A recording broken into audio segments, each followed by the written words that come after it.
وفعلا حميدا. اللهم وفقه ونائبيه وإخوانه وأعوانه إلى ما فيه عز الإسلام وصلاح المسلمين. اللهم اجزه خير الجزاء على ما وجه المسلمين من إغاثة إخوانهم في الصومال. اللهم اجعل ذلك في موازين أعماله وفي صحائف حسناته يوم لا ينفع مال ولا بنون إلا من أتى الله بقلب سليم.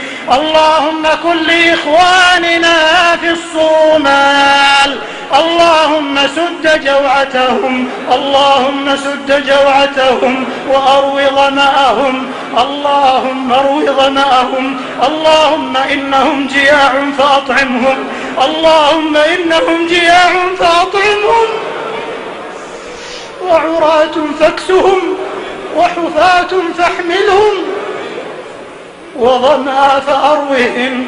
اللهم هيئ لهم من ينصرهم ومن يأخذ بأيديهم ومن يسد مجاعتهم يا ذا الجلال والإكرام يا ذا الطول والإنعام.